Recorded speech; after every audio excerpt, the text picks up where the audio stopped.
And the hit song All Star is heard in the motion picture soundtrack of the movie Shrek. There are the lyrics, "Well, the years start coming and they don't stop coming." And when it comes to the world of motorcycles, I'm not sure a truer statement has ever been said, because as living proof, here we are back again with even more new retro motorcycles. It seems as motorcycle manufacturers are coming in hot these days with new awesome retro bikes.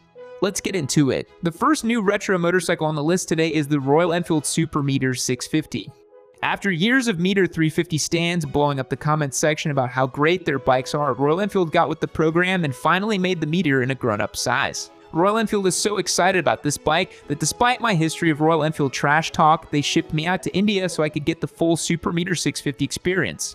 Unlike the other 650s from Royal Enfield like the INT 650 and Continental GT that are styled akin to British cafe racers, this bike is taking many of its design cues from the low-slung American cruisers of yore. At the heart of this bike is an air-cooled 648cc parallel twin that is pushing 47 horsepower and 39 foot-pounds of torque.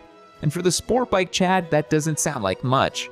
But Harley-Davidson has been selling slow air-cooled motorcycles by the boatload ever since Reagan blue-balled foreign motorcycle companies in the 1980s. But unlike Harley, Royal Enfield is able to sell these bikes for pennies on the dollar, carving out a new niche for affordable, low-maintenance, character-rich cruisers. But despite the focus on affordability, the Super Meter 650 doesn't feel particularly cheap. Moreover, it is focused on humble practicality. Unlike companies trying to sell stripped-back analog bikes for the same price as a high-end tech-focused sport bike, the Royal Enfield Meter 650 has positioned itself as an affordable retro heritage machine for a rider that doesn't want to pay for what they don't need. This bike hasn't been officially launched in the US yet, but it is speculated to cost around $7,000. The next motorcycle on the list today brings us overseas to the land of rain and milk in your tea. I'm talking about the BSA Gold Star. And BSA is actually under Indian ownership now, so disregard my joke. If you're younger than 65 years old and not a history nerd, you might not be familiar with who BSA is. In short, they were a British motorcycle manufacturer from the 1900s that didn't shy away from embracing the military-industrial complex. They eventually went out of business in the 1970s before being purchased by an Indian motorcycle manufacturer and revitalizing the brand in the height of the infatuation with all this retro and heritage-inspired motorcycles. The Gold Star is the brand's first attempt at making motorcycles again. Is this a bike we really need?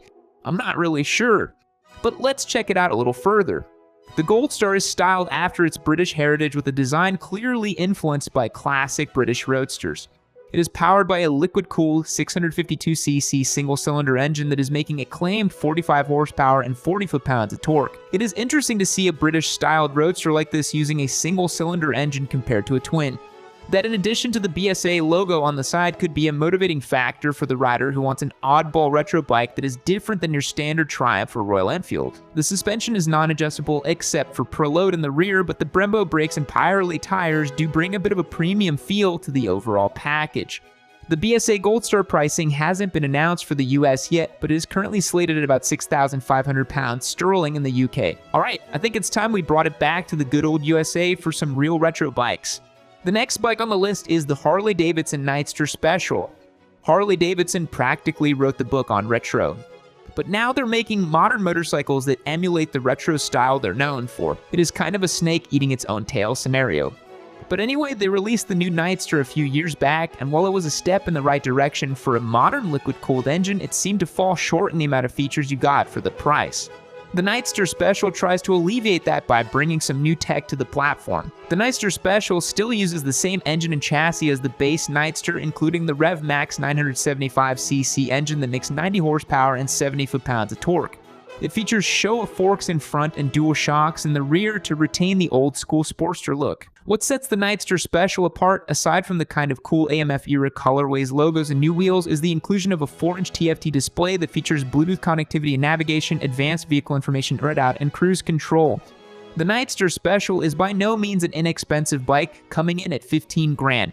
But you get way more bang for your buck than any of the air-cooled Harleys that can cost almost double. Norton Motorcycles also makes motorcycles again. They are also under Indian ownership. Sound familiar? They are coming to the market with what looks to be like a very competitive retro-inspired cafe racer motorcycle with the Commando 961. The Commando is very much a new meets old type of motorcycle. It features an air-cooled pushrod parallel twin that is making 77 horsepower and 59 foot-pounds of torque. It has fully adjustable Öhlins suspension in both the front and rear, as well as dual Brembo brakes in the front and a rear Brembo caliper in the back. While featuring really contemporary high-spec braking and suspension components, this motorcycle is pretty stripped down with minimal technological gizmos or gadgets. It has an analog speedometer and tachometer for a retro look. Although this bike doesn't have too much tech, it does feature ABS. While this motorcycle from Norton is pretty cool looking and seems to feature a high build quality, for me, I'm not sure that it brings enough to the table to warrant the attention of those who aren't already infatuated with British heritage. From what I can find, the Norton Commando 961 is set to cost $18,500, which is one expensive pill to swallow. A new retro motorcycle that I'm genuinely pretty excited for is the Honda CL500. Despite their proven track record and fan loyalty, Honda is not immune to the changing demands of the marketplace. And as manufacturers are making an effort to make more affordable, accessible motorcycles that rely on classic, timeless looks, Honda is following suit. The CL500 is based off of the existing Urban 500 platform, but is outfitted in a cool urban scrambler aesthetic.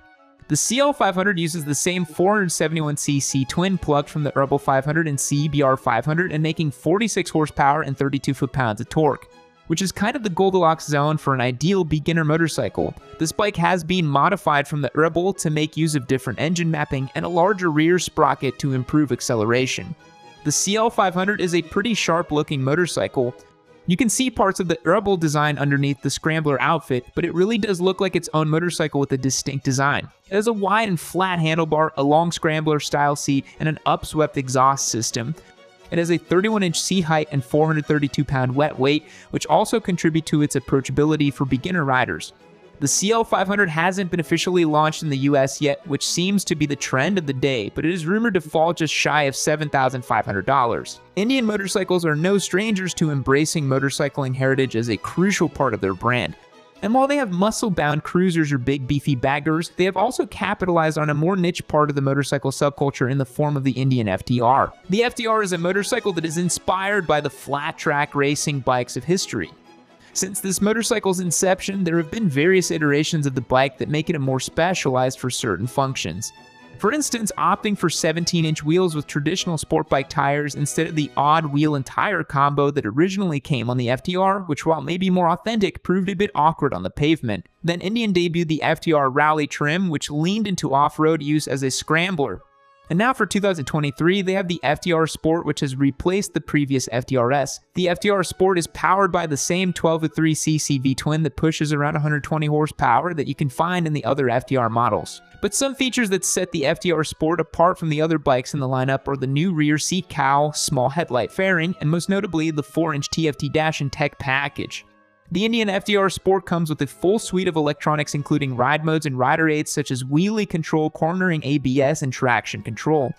The Indian FDR Sport has an MSRP of $15,749 in black and $15,999 in white and red. I've sang my praises of the Ducati Scrambler lineup before, but they just keep coming up with new iterations of the motorcycle, so forgive me for beating a dead horse.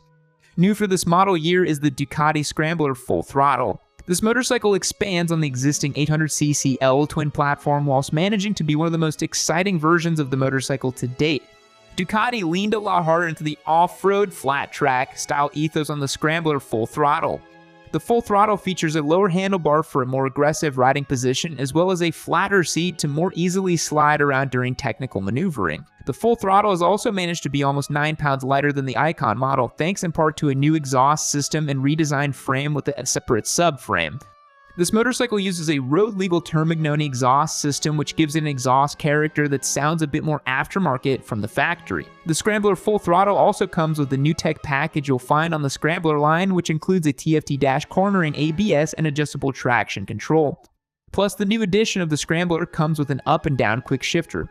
All in all, the new additions to the Scrambler platform make these bikes feel pretty premium despite their otherwise affordable cost of entry. The Ducati Scrambler FullThrottle has an MSRP of $12,195. There you have it, folks. A whole slew of new retro bikes to keep you interested this year. Which one is your favorite? Should we feature any of these bikes on the channel? Let us know down below and be sure to subscribe to see if any of these bikes make it into a new video. Fact.